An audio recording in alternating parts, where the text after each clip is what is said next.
Welcome to episode 1 of the VSP Podcast. This is the very first episode. I'm really excited to get this going. The goal of the podcast is to educate, inform parents, coaches, athletes, anybody who wants to listen about strength and conditioning in all sports. Today's episode, we're going to be discussing what a average 12-year-old baseball strength and conditioning program should look like. Oftentimes, people rush into doing big lifts and what they see on social media. And that's usually wrong. It's doing too much and probably will get the athlete hurt and give them a false sense of what is right and what is wrong. And today I'm going to be going over just 10 points, right? Things to consider when you're going through your program process. If you're an athlete, what you should look for in a facility like ours, or if you're a coach and it's your first time building a program.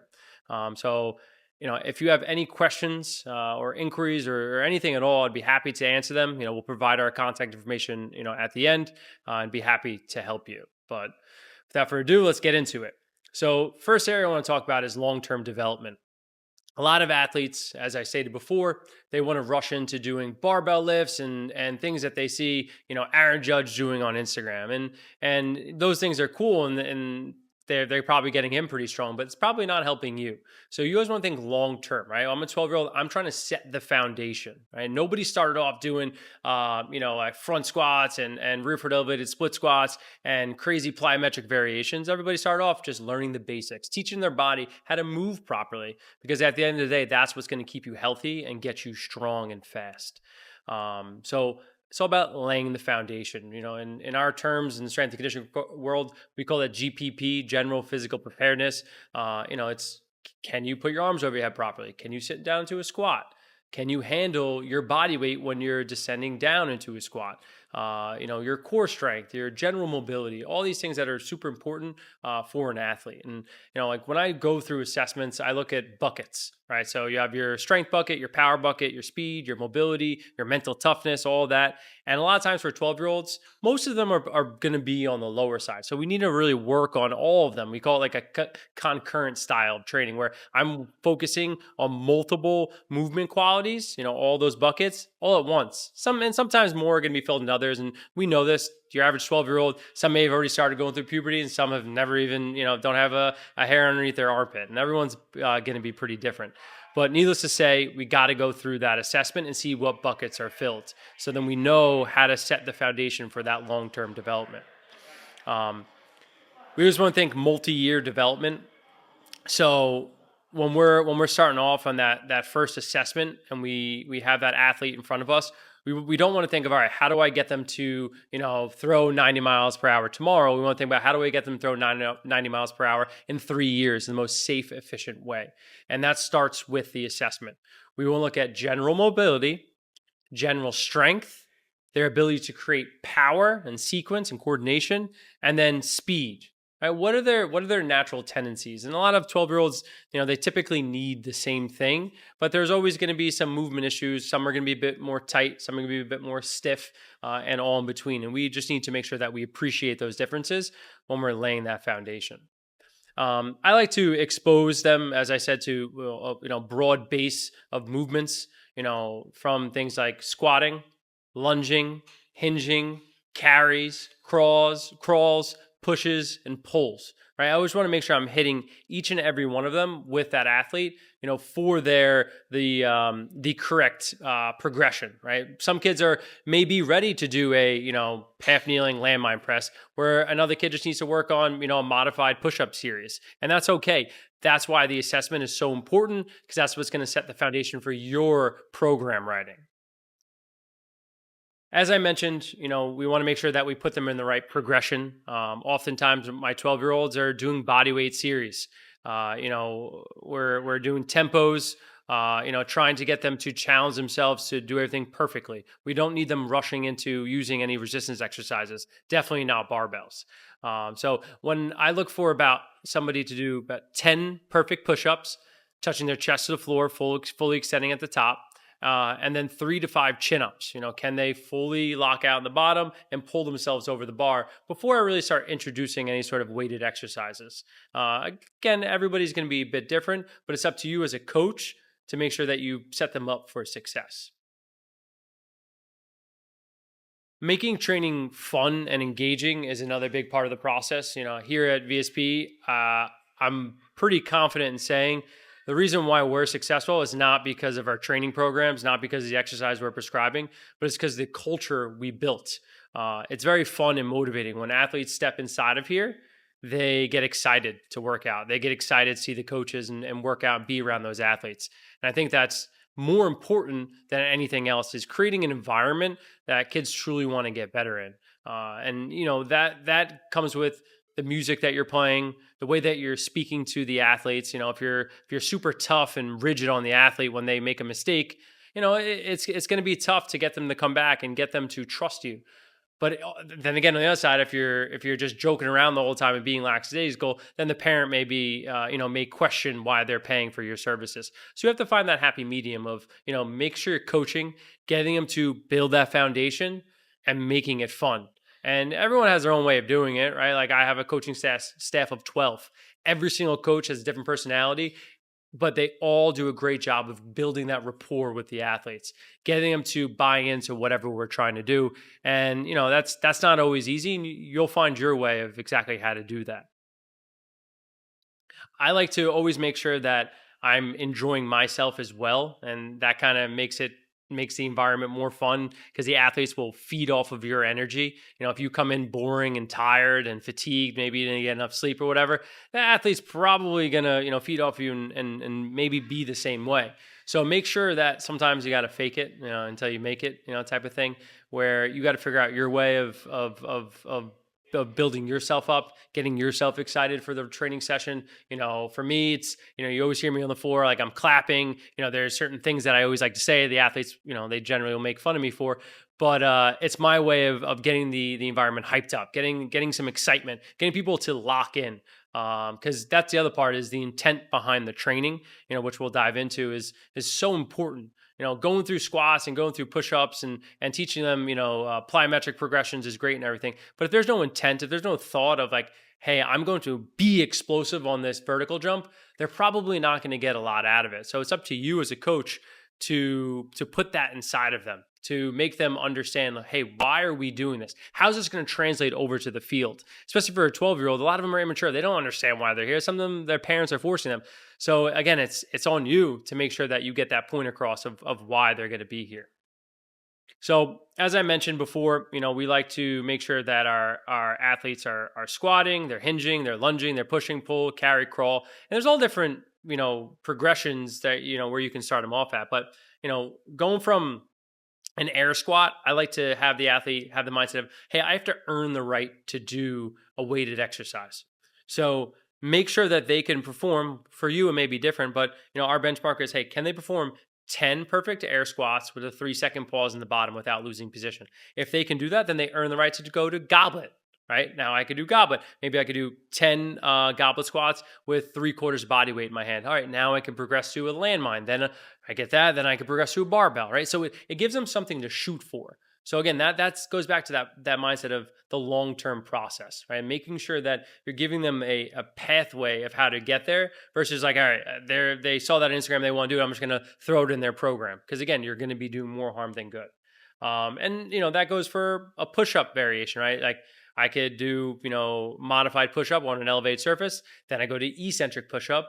Then maybe I go to a standard push-up, and then maybe I go to dumbbell bench or something like that, right? I'm giving them a pathway of how to earn the right to do those more advanced exercises, and it gives them to shoot for. It's motivating, for the athlete. So figure out what your benchmarks are. Like, what is your progression series, so you have a thorough understanding of how to program, for that athlete.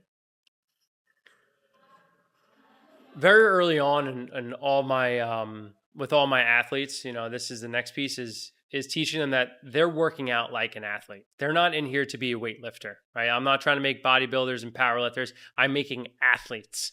And that means you have to make sure that you're working in all 3 planes of motion, right? The sagittal plane, forward and back, transverse plane, rotational, and then frontal plane, which is side to side. Oftentimes athletes get stuck in the same routine of sagittal plane, right? Like you're benching, you're deadlifting, lunging. A lot of that times it's going to be done in the sagittal plane. So make sure early on you introduce all 3 planes of motion throughout your strength progressions. right? So they understand like, hey, this is important. Yeah, doing a Cossack squat is not as fun as doing a barbell squat, but it's really important, for that athlete. Why? Because how often is a baseball athlete going to side? Or if you're doing a rotational lunge variation, how often are they rotating? I would say pretty often. Every time you swing a bat, you go to feel the ball, you're going to be moving in all three planes of motion. So make sure that you set the tone very early on with that athlete. Next part I'm going to go over to is protecting the shoulders and elbows. Throughout your strength exercises, there are going to be exercises that are going to put more stress on those areas than other. And it's up to you to make sure, to put the right exercise in there. But benching is great. It's a great way to build upper body strength, but it's not for everybody. Not every 12-year-old especially needs to have dumbbells or a barbell in their hand and go through a bench series. Most will probably get more out of doing a push-up or a cable press, right? Because not only is that going to be less stressful to the shoulders and the elbows and the wrists, but it's going to get the scapula moving better, because a lot of athletes at that age have an unstable scapula. It doesn't glide firmly along that rib cage well enough, to support the shoulder. So it's up to you in the weight room to make sure that does happen, right? And you don't want to just have a kid pin their shoulders back and go through a dumbbell bench, and all of a sudden, that 12-year-old now is 16 and their shoulders are pinned back. Their shoulders are getting achy. They're getting pain in their elbows because they didn't train correctly. So again, we're setting that foundation. We're getting them to understand what it means to train like an athlete. And it all starts with, the correct, exercises and progressions that you prescribe very early on. I like to prioritize scapular control, even as simple as like holding a weights by your side, right? When you do farmer's carry, or you're doing like 2 dumbbell rear foot elevated split squat, right?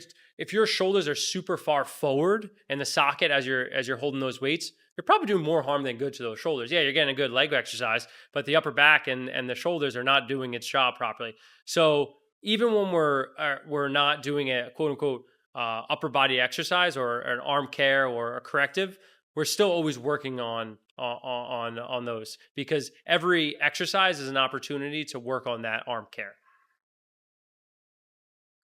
Mobility, super important. I still struggle to this day with my athletes, getting them to buy into warm-ups.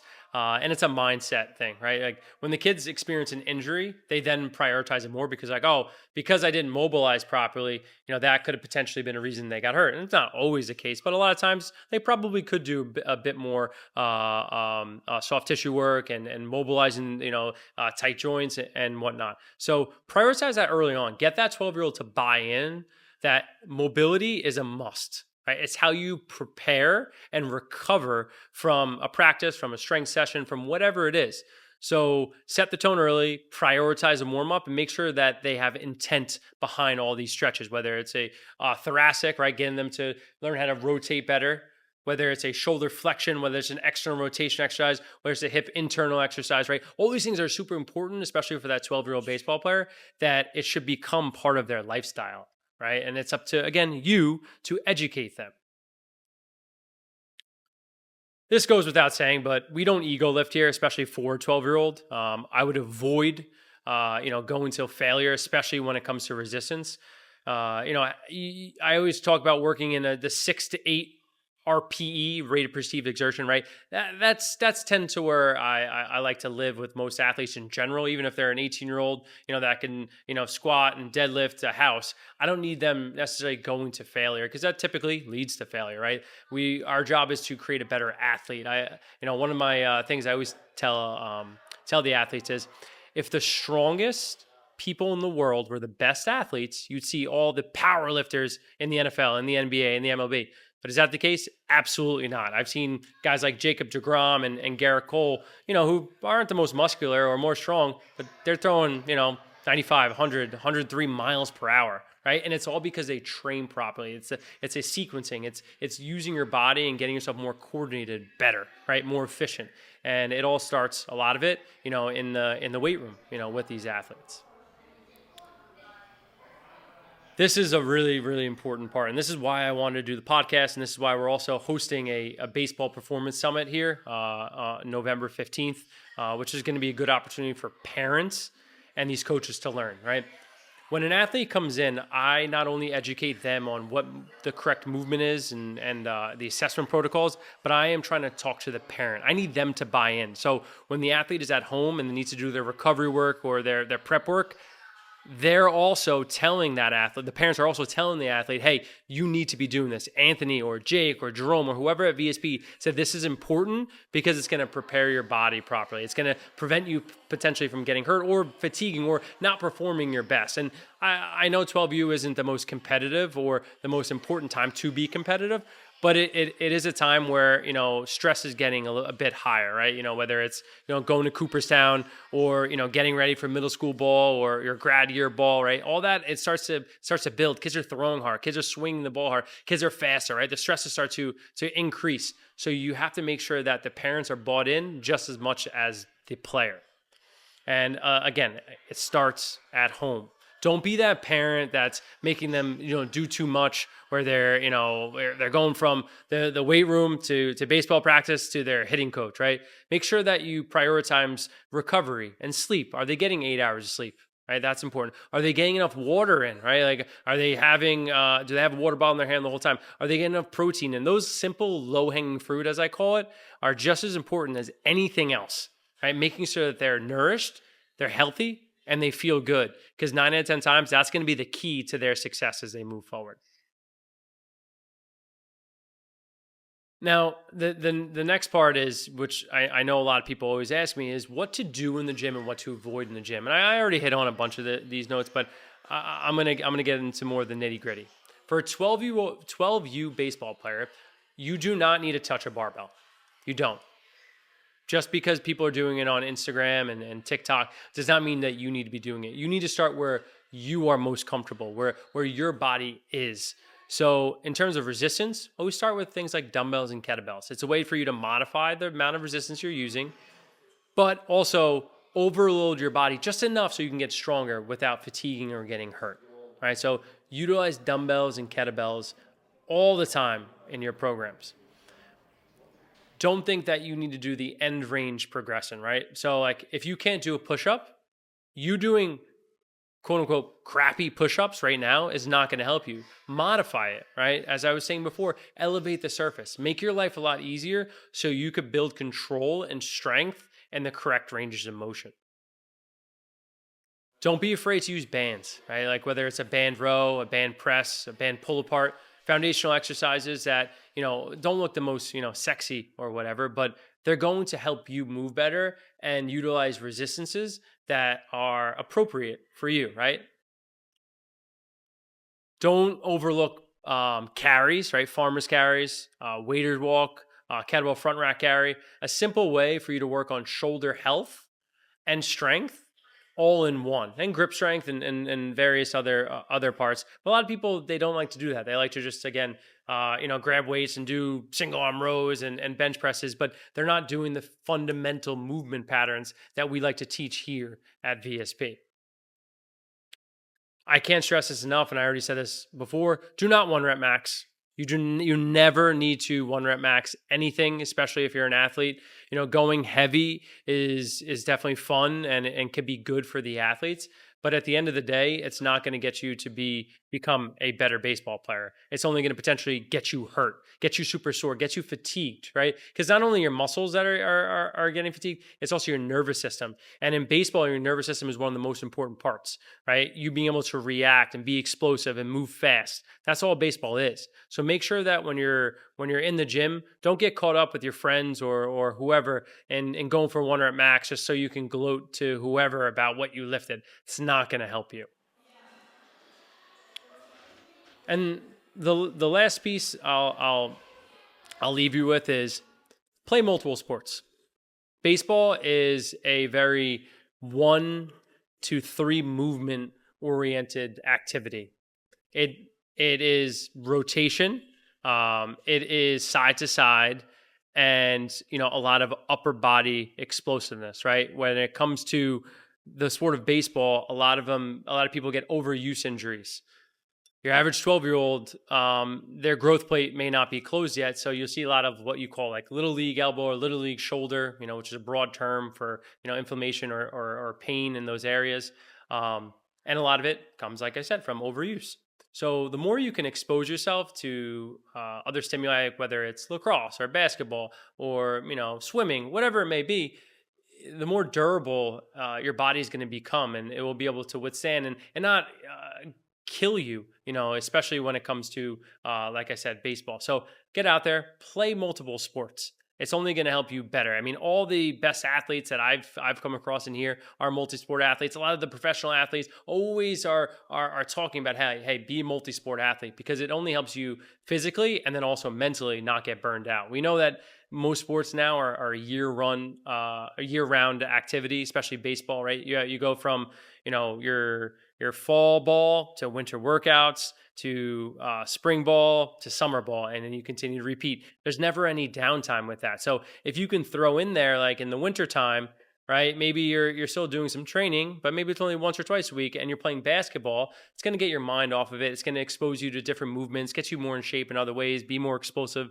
and fast and quick, and it's fun. You know what I mean? You want to, again, expose yourself to different stimuli, get yourself out of the one sport mindset, and hopefully that will make things more fun. So guys, to wrap it up, these were just 10 points, right, of what your 12-year-old should be focusing on when it comes to the weight room and just like overall mindset. And a lot of it, again, it starts in the house. Parents have to make sure that they're preaching the same things to make sure that everybody's on the same page, nobody's getting hurt, and we're feeling good throughout this process. So if you have any more questions, feel free to email me at anthony@vsptraining.com. You can also check us out on Instagram at VSP Training. We're here to help, especially, with all the Long Island athletes. Baseball is huge over here. So if you ever have questions or are interested in training, feel free to reach out to us. We'll get you in for an assessment, and we could teach you, some of these principles that we discussed today. But I appreciate you listening, and I'll see you next time.